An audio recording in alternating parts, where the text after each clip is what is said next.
Se houve um padrão que se manifestou nos últimos dias em relação aos números da imigração, é que as pessoas que diziam que estes números eram falsos, que não tinham correspondência com a realidade e que a única coisa real nestes números era a ideia de que era uma teoria da conspiração, bom, parece que essas pessoas ao dia de hoje dizem, por um lado, têm no fundo dois tipos de pessoas. Por um lado, têm as pessoas que celebram estes números, ou seja, nós não acreditávamos neles, mas ainda bem que eles existem, que é o caso de uma boa parte do comentariado português, onde o Pedro Marcos Lopes será o líder dessa hipocrisia, seguramente, mas por outro lado temos do ponto de vista político algo interessante, que é pensar, bom, o Sr. Ministro Leitão Amaro, dizia Isabel Moreira, não acha ridículo e até ignorante dizer que daqui a não sei quantos anos somos uma minoria, ou está apenas a ser incompetente? Portanto, com uma arrogância absolutamente indescritível sobre números que o Partido Socialista dizia que não eram reais, não só o PS, Marcelo Rebelo de Sousa, ao comentariado político português, e parece que se vieram a confirmar, e deixem-me que vos diga, estes números estão com toda a probabilidade desatualizados. Vamos ver o choque entre Isabel Moreira e Leitão Amaro, e Isabel Moreira aprende uma lição que já deveria ter aprendido há muito tempo, honestamente, do ponto de vista migratório. Vamos ouvir e fazer uns comentários. Hoje estaríamos com 2,2 milhões de imigrantes e numa década seriam metade da população. Eu pergunto se mantém esta afirmação e se ela decorre de um momento de alguma maldade ou de fraca matemática. Senhora Deputada, obrigado pelas suas questões. Sim, mantenho. Senhora Deputada, podia discutir consigo as premissas todas de que a Senhora Deputada diz. Diria que o acerto que nós temos mostrado, um e o outro, ao longo dos últimos 2 anos, sobre o que se passa nos fluxos migratórios, talvez questione mais a credibilidade das suas afirmações do que as minhas. Eu esperava, aliás, que a Senhora Deputada dissesse assim, eu andei aqui 1 ano e tal a questionar porque é que, e a acusá-lo de ser eleitoralista e de ser demagogo a falar de 1.600.000 e enganei-me. E o Senhor Deputado tinha razão, o Senhor Ministro tinha razão e eu é que me enganei. Deputada Isabel Moreira, é que andei aqui a falar com base numa percepção errada. Não sei se é de uma bolha, se é numa percepção errada, se era wishful thinking, o que é que foi? Eu vou-lhe dizer uma coisa, pânico, eu acho que pânico teriam os portugueses e os estrangeiros se imaginassem que a sua política voltava.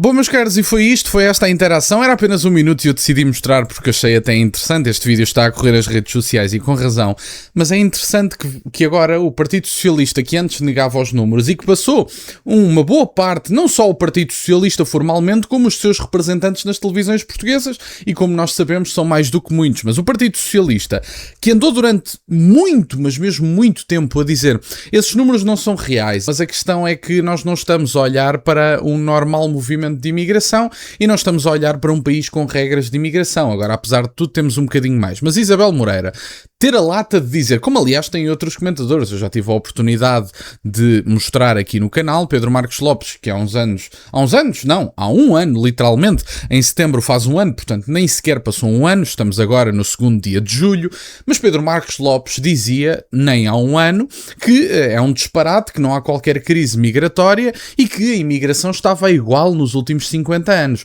E eu já nem vou falar das questões de identidade que tenho falado à saciedade neste canal e em vários vídeos, mas olhar para esta ideia de que a extrema-direita estava enganada, era uma teoria da conspiração, 1.600.000 era um número disparatado, sabemos hoje que provavelmente estes são números conservadores, porque como sabem, estes dados têm uma limitação temporal em dezembro do ano que antecede o que estamos a ver, ou seja, até dezembro deste ano não vamos ter atualizações sobre este ano. O que é facto é que apesar de ter havido uma diminuição do fluxo de entrada de imigrantes em Portugal, eles continuaram a entrar e, portanto, nós sabemos perfeitamente que agora temos aquele número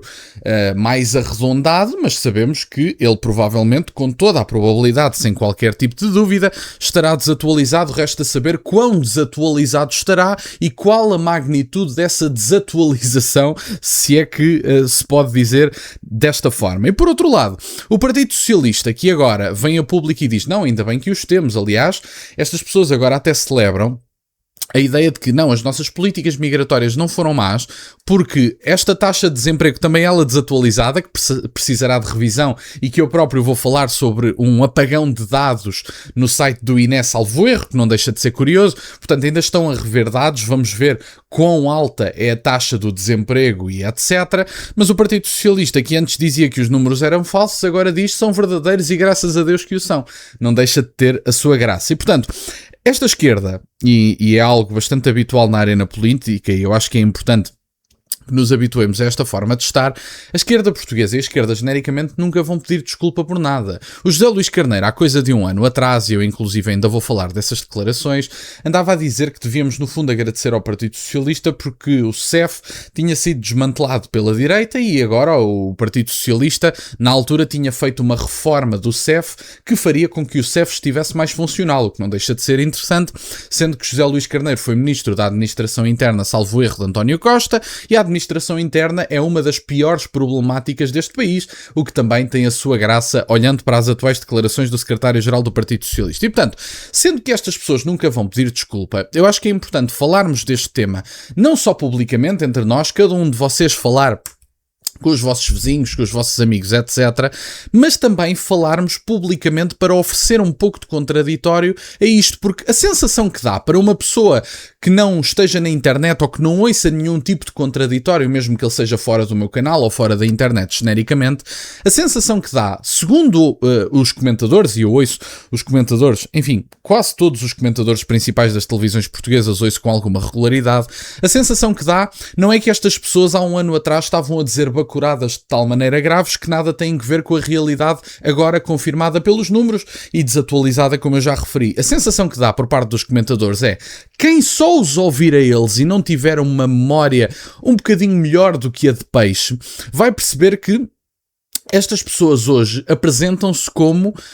pessoas que sempre tiveram razão, como fez o Pedro Marcos Lopes. Do tipo, não, eu sempre disse que a imigração funcionava assim do ponto de vista laboral e, portanto, ainda bem que a minha tese se veio a confirmar de que a entrada massiva de imigrantes, segundo o próprio, só acontece porque há postos de trabalho. Nem ele imagina que pode acontecer porque o Estado Social fornece subsídios a pessoas que vivem na miséria no seu país de origem e que vêm para cá e se calhar até têm uma cama quente e 200 ou 300 euros de subsídio, consoante a sua situação e o seu estatuto legal, seja de refugiado, seja de imigrante económico. E, portanto, estas pessoas agora dizem a toda a gente, estão a fazer uma lavagem cerebral massiva, porque estão todos com o mesmo discurso, como é habitual, nós sempre tivemos razão. E graças a Deus que os imigrantes são estes todos e entraram estes todos, porque se não tivessem entrado, nós não tínhamos grandes números económicos, como na cabeça destas pessoas temos. Aliás, parecem compartilhar a tese de Luís Montenegro, que temos a economia alemã. Mas, brevemente, vamos ter acesso a alguns números do ponto de vista não só do excedente ou déficit orçamental, que nós sabemos que é uma tanga e que tem mais que ver com questões de, enfim, de magia logística do que propriamente com resultado, com algum enraizamento com a realidade, a ideia de que a máquina do Estado terá diminuído e a despesa também, portanto até temos excedente, é um disparate. O excedente na verdade são só impostos que nós pagamos, não é nada mais do que isso, mas os números vão ser revistos, não só os do desemprego, como os do PIB, etc. E depois temos que olhar para as métricas de PIB per capita e nós sabemos já, ao dia de hoje, que a Segurança Social não está a ser salva, porque eu nem sequer acredito que tenha salvação. Sabemos no dia de hoje que estas pessoas estavam todas enganadas e que hoje dizem, nós dizíamos que estes números existiam e ainda bem que existem. E, portanto, ao dia de hoje o que nós temos que perceber é o seguinte: estas pessoas nunca vão dar o braço a torcer, mesmo que a realidade possa interferir com as opiniões destas pessoas, coisa que a maior parte deles nunca permite, e este episódio é bastante emblemático disso mesmo. A Isabel Moreira, e termino com isto, com uma arrogância absolutamente indescritível perante o ministro, quase que culpando-o das declarações que o próprio fez, quando a única coisa que ele fez foi levar em consideração a média de entrada dos últimos anos para dizer daqui a uns anos somos minoritários, quando na verdade contas feitas apenas através da entrada e saída de pessoas, vai ser sempre conservadora, de certa forma, porque nunca vai levar em consideração outras questões, nomeadamente a natalidade dos estrangeiros neste país. E, portanto, era isto que eu tinha para partilhar no dia de hoje. Achei interessante este choque e decidi trazê-lo. Fico-vos muito grato que estejam desse lado. Deixem só o gosto neste vídeo e subscrevam o canal. Tem as minhas redes sociais, o MPO na descrição, por acaso de quererem fazer alguma doação. E nunca se esqueçam, meus caros, questionem tudo. Até à próxima.